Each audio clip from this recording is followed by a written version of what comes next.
যে সমাজে জাতে পাতে ধর্মে দলে কোনো বিভক্তি থাকবে না, যে সমাজে দেশটাকে জাতিটাকে ভাগ করা হবে না, গোটা জাতিকে ঐক্যবদ্ধ করে দল মত জাতি ধর্ম নির্বিশেষে আমরা সামনের দিকে এগিয়ে যাব।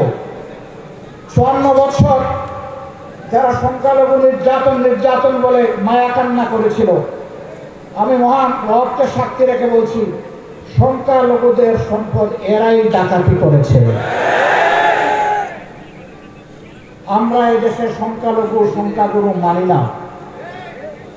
এটা বলেই তাদের ক্ষতি 12টা বাজানো হয়েছে, ক্ষতি সাধন করা হয়েছে। এই দেশের মাটিতে যারাই জন্মগ্রহণ করবেন তারা সকলেই বাংলাদেশের সমমর্যাদার গর্বিত নাগরিক। আমাদের কনস্টিটিউশন, আমাদের সংবিধান সকলকে সেই অধিকার দিয়েছে। আমরা কথা দিচ্ছি, আমরা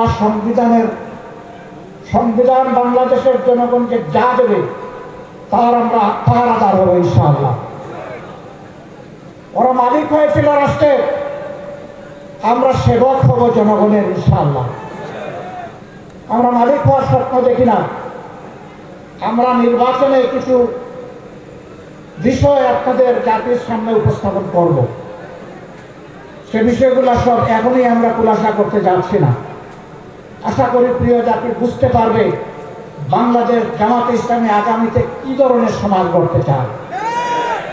আমরা শুধু এতটুকু বলতে পারি, রাসূল করিম সাল্লাল্লাহু আলাইহি সাল্লাম যেই সমাজটা করে দুনিয়া থেকে বিদায় নেওয়ার আগে বিশ্ববাসীর সামনে ঘোষণা দিয়েছিলেন, আজ বিশ্ব সম্প্রদায়ের কাছে এমন একটি সমাজ উপহার দিয়ে যাচ্ছে, যেই সমাজে ইয়েমেনের সানা থেকে মরক্কোর হাজারামাউত পর্যন্ত 3500 মাইলের রাস্তা, একজন পূর্ণ বয়স্ক যুবতী তার সমস্ত সত্তা নিয়ে একা সফর করবে, কোন জালিমের চোখ তার দিকে তুলে তাকানোর সাহস করবে না।